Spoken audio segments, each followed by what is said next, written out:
Travel with navigation के इस नए वीडियो में मैं आपका स्वागत करती हूँ।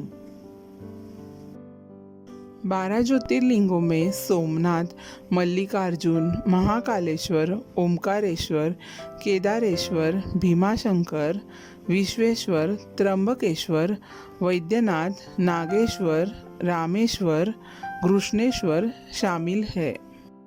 12 ज्योतिर्लिंगों में से 8वां ज्योतिर्लिंग है त्र्यंबकेश्वर।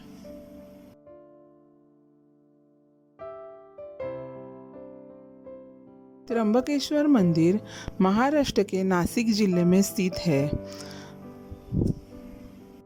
त्र्यंबकेश्वर यह त्रिंबक शहर में एक प्राचीन हिंदू मंदिर है। त्र्यंबकेश्वर मंदिर नासिक से लगभग 28 किलोमीटर की दूरी पर स्थित है।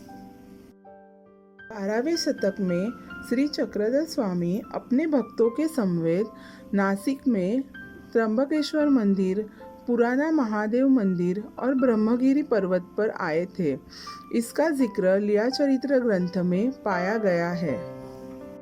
त्र्यंबकेश्वर ज्योतिर्लिंग मंदिर का इतिहास।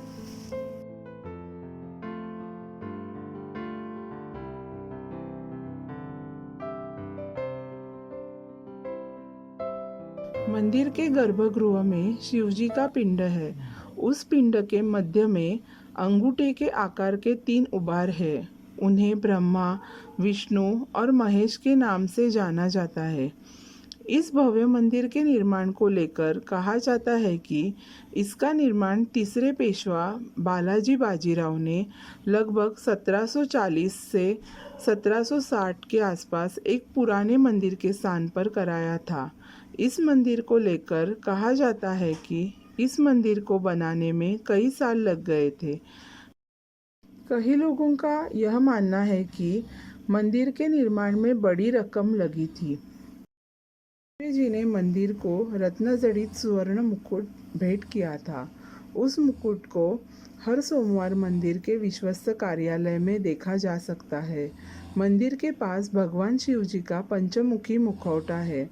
उसे हर सोमवार के दिन और महाशिवरात्रि के दिन पालकी में रखकर कुशावर्त तीर्थ में स्नान के लिए ले जाया जाता है और उसके बाद उस मुखौटे को बड़े सम्मान से शिवजी के पिंड के ऊपर विराजमान किया जाता है। त्र्यंबकेश्वर ज्योतिर्लिंग की पौराणिक कथा। त्र्यंबकेश्वर ज्योतिर्लिंग का इतिहास बेहद ही दिलचस्प है। कहा जाता है कि कई ऋषि एक साथ रहते थे, लेकिन इनमें से कई ऋषि गौतम ऋषि से ईर्ष्या करते थे और उन्हें नीचा दिखाने की कोशिश करते रहते थे। एक बार ऋषियों ने गौतम ऋषि पर गौ हत्या का आरोप लगा दिया और उन्होंने कहा कि पाप मिटाने के लिए आपको देवी गंगा को लेकर यहाँ आना होगा। इसके बाद गौतम ऋषि ने इसी स्थान पर शिवलिंग की स्थापना करके पूजा करने लगे। तपस्या के बाद भगवान शिव प्रसन्न होकर माता पार्वती के साथ प्रकट हो गए। इसके बाद उन्होंने वरदान में गंगा को भेजने के लिए बोला, लेकिन देवी ने कहा कि यदि शिवजी भी इस स्थान पर रहेंगे तभी वह भी यहाँ रहेगी।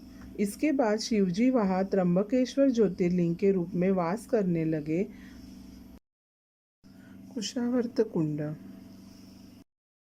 कुशावर्त कुंड मुख्य मंदिर से 5 मिनट की दूरी पर है। यह एक पवित्र तालाब है। यह वही स्थान है जहाँ से गंगा नदी मार्ग लेती है। लोगों का विश्वास है कि इस पवित्र नदी में डुबकी लेने से सब पाप धुल जाते हैं। गौतम ऋषि जी ने एक गाय हत्या के द्वारा एक पाप किया था और इसी नदी में स्नान लेने के बाद उनके पाप साफ हो गए। ब्रह्मगिरी। ब्रह्मगिरी इस जगह का एक अन्य आकर्षण ब्रह्मगिरी हिल, जो गंगा नदी का मूल है और यहाँ गोदावरी के रूप में नामित किया गया है। पहाड़ी से कुछ 700 कदम ब्रह्मगिरी पर्वतमाला माध्यम से शीर्ष तक पहुँचने के लिए आमतौर पर 4-5 घंटे लगते हैं। नदी गोदावरी इस पहाड़ पर निकलती है और बहती है। तक ट्रैवल विथ नेविगेशन में जुड़े रहिए। लाइक करें, शेयर करें, सब्सक्राइब करें। Thank you so much.